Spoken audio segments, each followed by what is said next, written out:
Hey, welcome to the Summit Host Hangout podcast, where you'll learn how to plan, strategize, and launch your profitable online summit. No influencer status necessary. I'm your host, Krista from Summit in a Box, and I'm finally putting out a highly requested episode all about co-hosting a virtual summit. So as a lot of you know, my most recent summit in September of 2020 was co-hosted. So I'm going to give you a bit of a behind the scenes look at that today, along with 6 things to keep in mind before you co-host, as well as how to manage everything between you and your co-host effectively. Before we dive in, I want to invite you to my free masterclass covering my 3-part framework to triple your monthly revenue with a virtual summit while building your list for free. In this class, we cover the secret to creating a plan you can actually follow to make your summit happen, even if your business is already too busy, how to host a profitable event and land expert speakers without a huge audience of your own, and how to use the 3-part profitable summit system to triple your monthly revenue in the size of your email list. You can join us in that class at summithosthangout.com/class. So let's start with a little look at the behind the scenes of my experience. So I was asked to co-host a summit by Jen, who is incredible. She runs a virtual summit search, which is all about highlighting speakers. So she has a speaker directory as well as highlighting summits. So if you submit your summit to her, she will share it. And that is awesome. So she asked me to co-host. And since I was going to be planning the same kind of summit and I was scared to do it, I said yes. I had not collaborated with Jen before in any way that I can think of. Like, we had linked to each other and given each other shout outs before. I was sending speakers to sign up to her directory, but nothing in depth. In hindsight, I am very lucky that it went well because I knew she was a great person, but we didn't know how the other one worked. So I feel like we're really lucky that it went as well as it did. I do not feel comfortable talking about any specific struggles because I feel like no matter how many times I tell you that she is totally awesome, any struggles will sound like she's being blamed for things, which is totally not the case. I think the main reason you will hear that I don't want to co-host again is all me. It's all my issues. So we're not going to go there. She is awesome. I want everybody to know that. All in all, I won't be co-hosting again, but I will still do my best to make a really unbiased episode for you, for those of you who are considering it. It will probably consist of more warnings than anything, but if you're going to co-host, if you listen to the warnings and you're like, okay, I can handle that, I will give you some tips on how to do it successfully. So I want to start by talking about some great things about co-hosting, because even though it's not something I want to do again, not because of a bad experience, just because of how I work, I still want to tell you the highlights of it. So first, I think for both of us, or both sides of, the co-hosting experience, it's like outsourcing without paying a team member, right? Because you're not having to do anything. You can ask someone else to do something. Someone else can be taking care of the things you're not great at, and you're not having to pay them for it because they're a co-host. So that's pretty cool. Another great thing about co-hosting a summit specifically is that you can leverage connections you both have. And you've probably heard in my more recent episodes just how nuts I go over connections and how beneficial that is with pitching speakers who you truly have a connection with. And when you have a co-host, it's like double the connections, right? So you can both reach out to and leverage people who you have individual relationships with. And the next great thing about co-hosting is that you can combine the best ideas from both of you. So,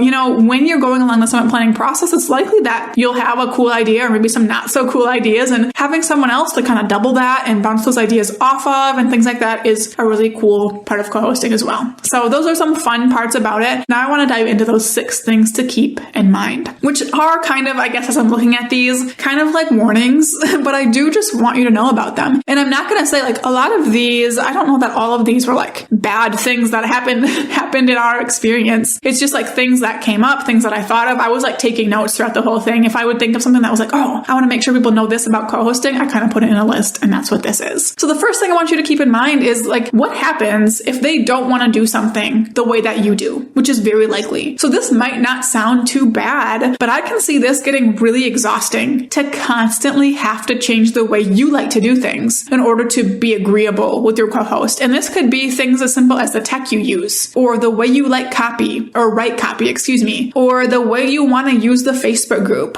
Every single thing, if you have an opinion on it, your co-host will too. And you have to get each other's opinions, ask permission. And a lot of the times, I would say 50% of the time, you will have to, take their side to make it fair, right? So that can get exhausting. And it's something you definitely want to keep in mind. How are you going to feel if you don't agree on the way something's going to be done and you have to go their way? The next thing I want you to keep in mind is what happens if your co-host drops the ball on a task? That means overtime time for you and your team to catch up on something that they were supposed to do, which can be very stressful to have to worry about. Then you fall behind on your own tasks and it just kind of spirals from there. So think about that. What is that going to look like? How are you going to feel if they miss a task? Whether something comes up in their personal life or they're just not great at managing tasks. Either way, this is something you need to be prepared for no matter how awesome your co-host is, and know that it can be a real issue throughout the process. So what's going to happen if they fall behind? Are you going to pick up the slack to make sure everyone has a great experience? Are you just going to let that thing go and, accept it? What is that going to look like for you? The next thing I want you to think about before you co-host is that your priorities with the event might not be the same. So let's take the last example of what happens if your co-host kind of drops the ball on a task, or maybe both of you are behind. So if you guys are feeling behind on some tasks, you're working hard, you're working so hard on something you think is really important, and then you find out that they're working on something that's really not important. Maybe you didn't even need it, and you have this laundry list of tasks that need to be done, and you're like, why are you even working on that thing?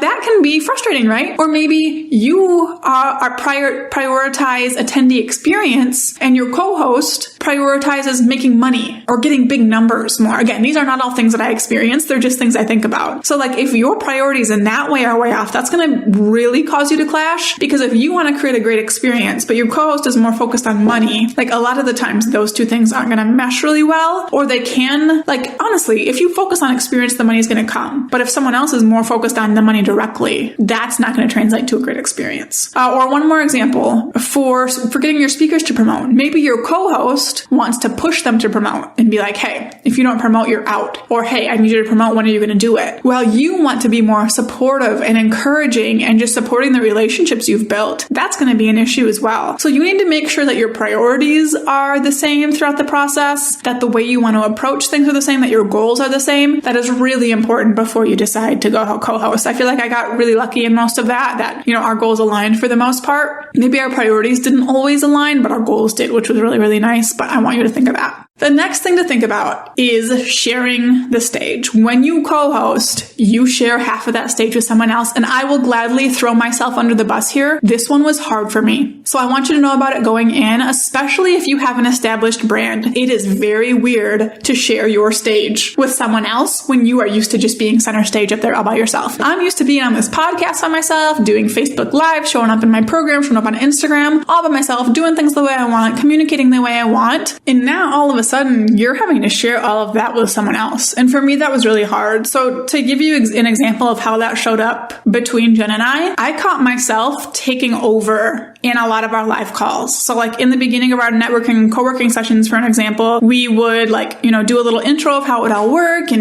get people started. I kept catching myself just totally taking those over, not even giving her a chance to talk. I did find myself having a hard time letting her lead because I wanted to say things in a certain way. I want to say the things I want to say them. I'm upbeat and talk fast. As you know, if you're listening to me, she's more relaxed and talks slower, which causes me to jump in and talk over her because I want to go faster.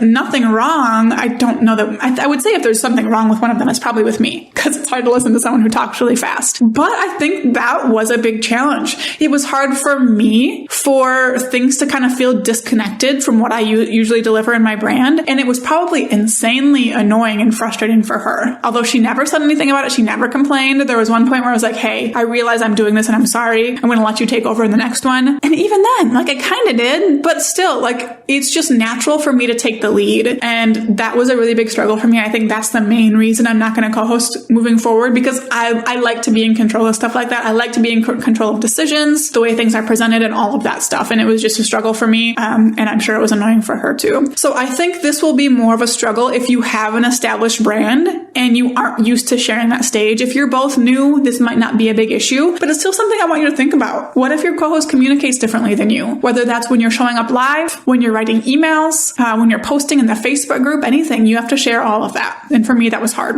The next thing I want you to think about is splitting profits. So while this might make sense and sound good going in, taking 50% 50% of the profit and giving it to someone else can hurt a little bit. You know, it can be a little bit of a bummer. When my recent summit earlier this year, I made $60,000. I kept all that. For this summit, we made, if you listen to my roundup of that, how that went, we made $15,000, which she got 50% of. And then my launch, we got 27 sales directly through the summit, and she gets 40% of that, which definitely hurts like a little bit. It doesn't like, it's not hurt, like actually hurt, but it's like, like it's different when you're used to, getting to keep everything that you make. So the last thing I want you to think about is you need to have an agreement, okay? You need to have a contract. No, if you're best friends with this person, you need to have a contract. What happens if someone wants to back out?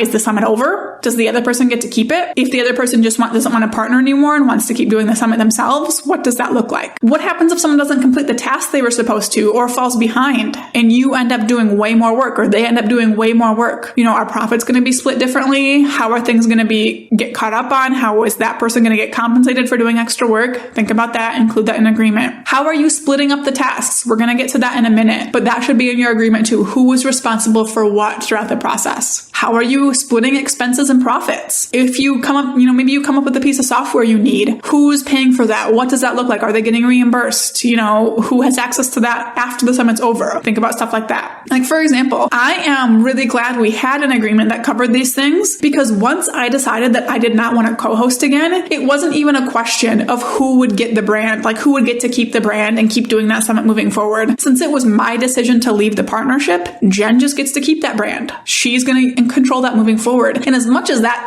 really sucks and does hurt for me, I'm glad it wasn't something that even ended up having to be a discussion. It did not need to be a discussion because that was decided in our agreement before we even started planning. Like when I went to Jen to let her know, hey, co-hosting isn't for me. It was like, co-hosting isn't for me. And I know the brand is yours moving forward. That's just how it works. So yes, it hurts, but you need to have those things in place. I'm so glad that didn't have to be a discussion. We didn't have to talk about it or argue about it or anything like that. It just was. So also know that it's really hard to enforce some of these terms. So while a contract is important, it won't necessarily make difficult situations easier. So if your co-host is suddenly behind on a whole bunch of tasks and you have to start doing more than half the work to catch up, that's kind of awkward to, at the end of the day when it's time for payouts to be like, I did more work, so now I'm going to get more of a payout because that's what our contract says. That is really hard and awkward to enforce. So keep that in mind. If you do need a collaboration agreement, I will link to one in the show notes from Contract Casey. It's contractcasey.com. She has really great templates. She was a speaker at my last summit that I did co-host. She's incredible. And we will link to that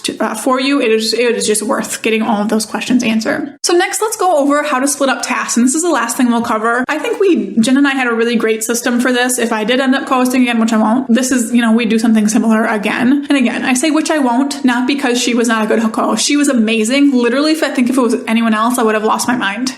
She was amazing. I just don't like asking permission, sharing the stage, things like that. It's totally a me thing. So talking about splitting tasks, I feel like there's 3 different areas to look at. First is actually preparing for the summit. Then there's the portion during the summit and the portion after the summit. So when you're preparing for the summit, there's a lot of work that goes into that. But I think the best way to do it is to split things up by category. So one of you takes website and tech setup. One of you takes care of speaker management. Same with engagement, like making promotion resources, setting up the All Access Pass, launching after the summit, like getting everything ready for that, getting things ready for going evergreen after the summit. There are some things that are good for both of you to do or have your hands in. For example, speaker pitches. I do think you should each pitch people you have a better connection with. Testing. I think both of you should be in there testing to make sure everything works before you go live. Both people should be reading over the registration page, emails, any copy like that, looking over the website. You'll both want to be showing up in the Facebook group before and during the event to make sure both of you are getting your names and faces out there, things like that. But overall, split things up by category. I will say in our summit, I do feel like I ended up doing more. Maybe Jen honestly feels the same that she did. But if that is the case, it was not her fault. It was my fault for being a controlling lunatic and wanting everything to be done a certain way. So just be careful with that. Know that the website and tech and speaker management are the biggest pieces. So if one of you can take one and one the other, that would be awesome. The reason I feel like I ended up doing more is because I took both of those things because I'm controlling. I wanted the website to look and read a certain way. I wanted our speakers to be taken care of a certain way. So I was like, I'll take these things. Don't worry. So that was all me.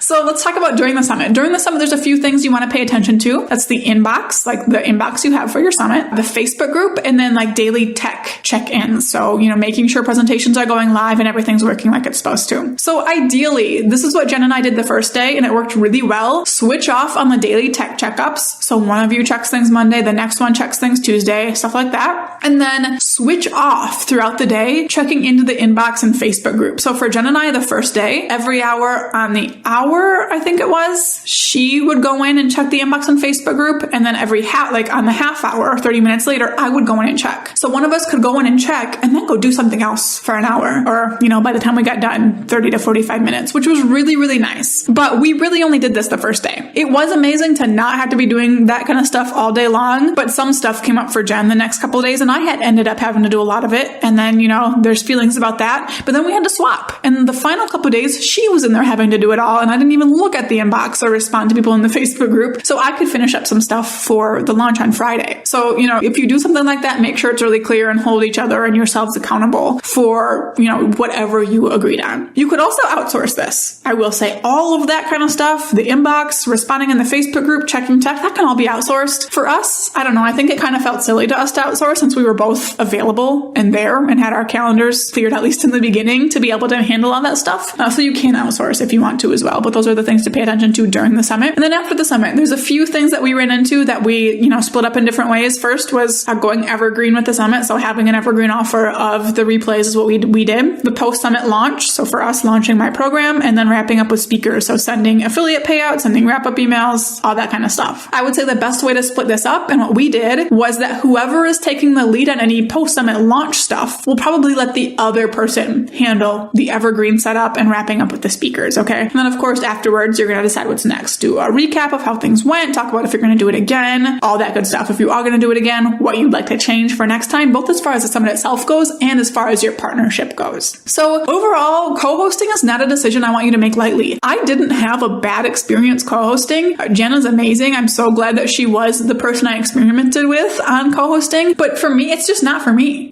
Sharing that kind of stuff with someone else is just not the way I like to do things. I will say in the beginning, it will relieve a lot of the pressure to have someone else to rely on. But there are challenges that are going to come up once you begin, no matter who it is, even if you have an incredible co-host like I did. So I want you to think about the 6 things we talk about and make your decision from there. So that's what's going to happen if you guys want to do things differently. What if someone gets behind on tasks? What if you have different priorities? What is it going to feel like to you to share the stage? And what's it going to be like to split profits? So think about those things and make a decision. And if you do decide to co-host, get a really strong contract in place and be willing to stick to it. Again, I'll link to the template I recommend in the show notes. So thank you so much for tuning in. I hope I didn't necessarily scare anyone away from co-hosting. Like I said, my experience wasn't bad. I feel like I was lucky that I got an awesome co-host. It's not for me. So I want you to just to think about it going in, if it's something that's for you or not. So for show notes and resources mentioned, head to summithosthangout.com/098. In the next episode, we'll be chatting about what makes speakers actually say yes to speaking in your summit. So be sure to stay tuned for that. Before you go, remember to check out my free masterclass covering the 3-part framework to triple your monthly revenue with the virtual summit while building your list for free. In this class, we cover the secret to creating a plan you can actually follow to make your summit happen, even if your business is already too busy, how to host a profitable event and land expert speakers without a huge audience of your own, and how to use the 3-part profitable summit system to triple your monthly revenue in the size of your email list. You can join that class by going to summithosthangout.com/class. Now go out and take action to plan, strategize, and launch your profitable online summit.